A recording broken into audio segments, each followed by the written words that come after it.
Hello friends, நான் உங்க ராம் பேசுறேன். இன்னைக்கு நம்ம ஒரு இன்ட்ரெஸ்டிங்கான ஒரு விஷயத்தை பத்தி பார்க்க போறோம். ஒரு ஹிஸ்டாரிக்கலான ஒரு மூமெண்ட்டை பத்தி.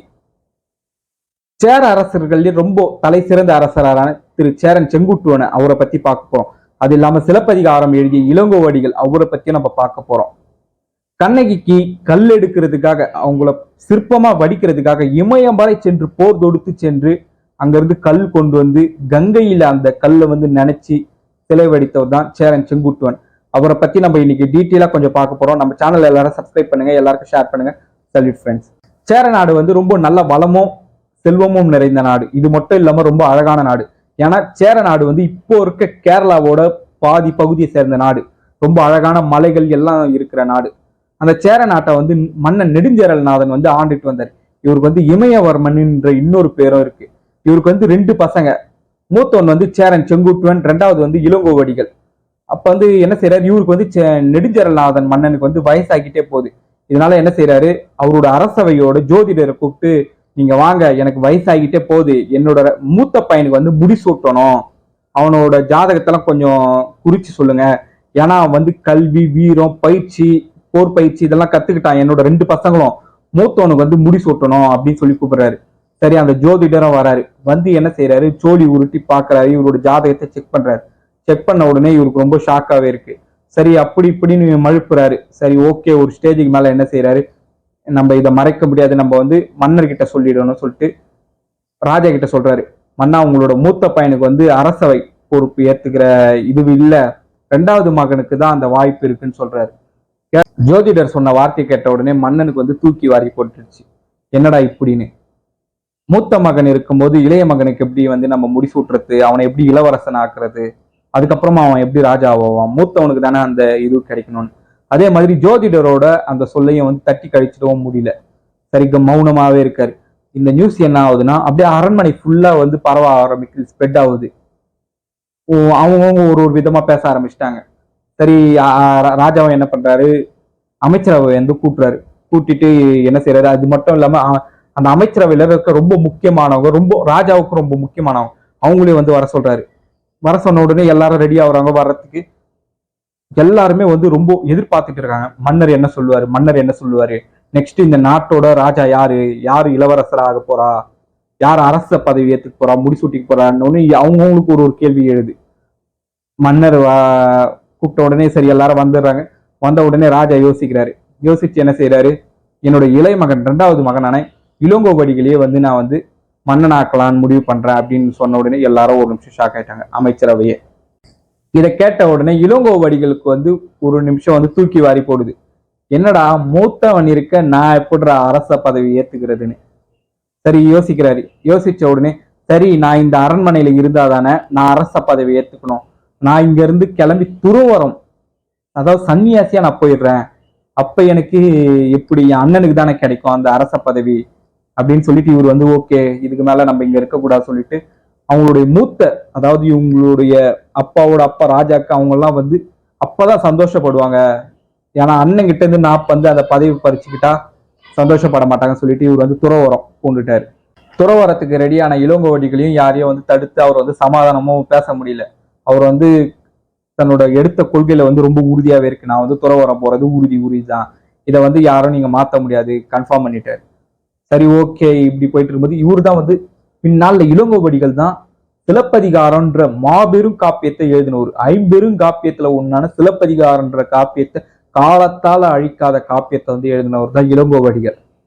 ஓகே, இவரு துறவரம் கிளம்பிட்டார். இளங்கோவடிகள் கிளம்புல உடனே வேற வழியே இல்லாம மன்னன் நெடுஞ்சேரல்நாதன் என்ன பண்றாரு, சேரன் செங்குட்டுவனை வந்து அரச பதவியில அமர்த்துறாரு, ராஜாவாவும் ஆக்குறாரு. சேர நாட்டோட மன்னனா சேரன் செங்குட்டுவன் அவர்கள் வந்து அரியணை ஏறுறாரு. இதுக்கு அடுத்து மூவேந்தர்லயே ரொம்ப பவர்ஃபுல்லா அந்த டைம்ல பாண்டியா சோழா சேரா இந்த 3 பேர்ல யார் ரொம்ப பவரா வரானா சேர அரசு. இதுக்கெல்லாம் காரணமா அமைகிறது சேரன் செங்குட்டுவன் அவர்கள். சேரன் செங்குட்டுவன் ராஜாவான உடனே என்ன ஆகுதுன்னா, சேர நாட்டுல இருந்து பக்கத்து தேசங்களான சோழ நாடும் பாண்டிய நாடும் என்ன செய்யுது, சேரன் செங்குட்டுவன் மேல வந்து ஒரு பொறாமை கொள்றாங்க. ஆஹா, இதுதான் நமக்கான டைம், நம்ம வந்து சேர தேசத்தை எப்படியாவது கைப்பற்றணும்னு சொல்லிட்டு சோழனும் பாண்டியரும் வந்து ஃப்ரெண்ட் ஆயிடுறாங்க. ஃப்ரெண்ட் ஆயிட்டு என்ன செய்யறாங்க, சேர தேசத்து மேல வந்து படையெடுத்து வராங்க. படையெடுத்து வரும்போது சேரன் செங்குட்டுவன் அந்த டைம்ல தான் இவர் ராஜாவாகி கொஞ்ச நாள் தான் ஆகுது பைபிள்ல. ஓகே இவங்க 2 பேரும் வராங்களா, வரட்டும் நம்ம வந்து போர் செய்யலாம்னு சொல்லிட்டு அவர் தான் இவர் என்ன செய்யறாரு, இங்க இருந்து ஒரு பெரிய படையை வந்து சேர நாட்டுல இருந்து எடுத்துட்டு கிளம்புறாரு. அவ்வளவுதான் சோழர்களையும் பாண்டியர்களையும் வந்து விரட்டி அடிக்கிறாரு. விரட்டி அடிச்சு சேரன் செங்குட்டுவன் வந்து தன்னுடைய அரச பதவி வந்து நிலைநிறுத்துறாரு. சோழர்களையும் பாண்டியர்களையும் வந்து சேரன் செங்குட்டுவன் வந்து வெற்றி பெற்று ஜெயிச்சு ஒரு சில நாட்டிலேயே வந்து பழையான்ற வந்து ஒரு தீவை வந்து ஆண்டுட்டு வரான். இவன் என்ன செய்யறான், ரோம் நாட்டுல இருந்து அதாவது வியாபாரம் நடந்துகிட்டு இருக்கும்போது அந்த நாட்டுல இருந்து வர கப்பல் எல்லாம் வந்து சேர தேசத்துக்கு வந்து வியாபாரம் பண்ண வராங்க. அங்க இருந்து சரக்கு எல்லாம் வருது. இதெல்லாம் என்ன செய்யறான்னா அந்த பழையான்றவன் வந்து கொள்ளை அடிச்சிடறான், அடிக்கடிக்கு கொள்ளை அடிச்சிடறான். இது வந்து சேரன் செங்குட்டுவன் வந்து என்ன செய்யுது, ஒரு தீராத தலைவலியாவே இருக்கு. ஒரு ஸ்டேஜுக்கு அப்புறம் இவரால சரி ஓகே இதுக்கு மேல இந்த பழையானை விட்டு வச்சா முடியாது, என்ன செய்யறாரு, ஒரு பெரிய படையை திரட்டுறாரு. அவள் தான் கப்பல் ஏறி அவனையும் போட்டு சண்டை போட்டு ஜெயிச்சு அவனையும் முடிச்சிட்டாரு பழையானையும். திரும்பவும் தான் யாரு சேரன் செங்குட்டுவன்னா யாருன்னு சொல்லிட்டு நிலைநிறுத்திக்கிறாரு. இதுக்கப்புறமா அவன் தன்னோட ஃப்ரெண்டுக்காக என்ன செய்யறாரு, பாண்டியர்களோட திரும்ப சண்டைக்கு போய் பாண்டியர்களை திருப்பி வீழ்த்துறாரு. வீழ்த்திட்டு நன்னன்றவன் என்ன செய்யறான், திரும்பவும் இதே மாதிரி ஒரு கொள்ளை சம்பவம் நடக்குது. நன்னன்றவன் என்ன செய்யறான், திருப்பி அந்த சேர நாட்டுல வந்து அடிக்கடிக்க வந்து கொள்ளை இது மாதிரி சம்பவத்துல ஈடுபட்டு இவரும் பொறுக்கிறாரு. ஓகே நன்னனை விட்டுலாமா வேணாமான்னு யோசிக்கிறாரு. சரி ஓகே இதுக்கு மேல இவனையும் விட்டு வைக்க முடியாது சொல்லிட்டு அவ்வளவுதான் நன்னன் மேலேயும் போர் தொடுத்து அவனையும் ஜெயிச்சு முடிச்சுட்டு வந்துடுறாரு.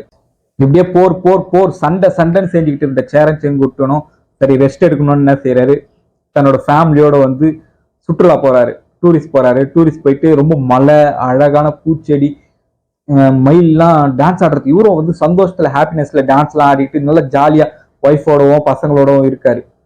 அப்ப என்ன செய்யறாங்க, அங்க இருக்க வேடர்கள் வந்து சில பேர் வராங்க. மன்னா இங்க இருக்க வேங்கை மரத்தடியில வந்து ரொம்ப ஒரு பொண்ணு வந்து ரொம்ப கஷ்டத்தோட ரொம்ப கவலையோட சோகத்தோட இந்த மரத்தடியில இருந்தா அப்ப வானத்துல இருந்து ஒரு வாகனம் வந்தது, ஒரு வண்டி வருது. அந்த வண்டியில என்ன செய்யறா, அந்த பெண் வந்து ஏறி போறா வானத்துக்கு. அவளை பார்க்கும்போது எங்களுக்கு ரொம்ப கஷ்டமா இருந்தது, அந்த பொண்ணு ஏன் இப்படி நடந்தது, அது இல்லாம வானத்துல இருந்து தேவர்கள் யாரு இவங்களை வந்து கூட்டிட்டு போனா, இதை பத்திலாம் ராஜா கிட்ட சொல்றாங்க. சொன்ன உடனே சேரன் செங்குட்டுவனுக்கு ஆச்சரியமா இருக்கு. என்னடா இப்படிலாம் நடந்ததா, என்ன நடந்தது, நம்மளோட நாட்டுல இப்படி நடந்ததா சொல்லிட்டு விசாரிக்கிறாரு. விசாரிக்க தொடங்கும் போதுதான் அவங்க யாருன்னு சொல்லிட்டு இவருக்கு வந்து திருப்பிடும் விஷயம்லாம் கிடைக்குது. அவங்கள பத்தி விசாரிச்ச உடனே அவங்க யாருன்னு தெரியுது.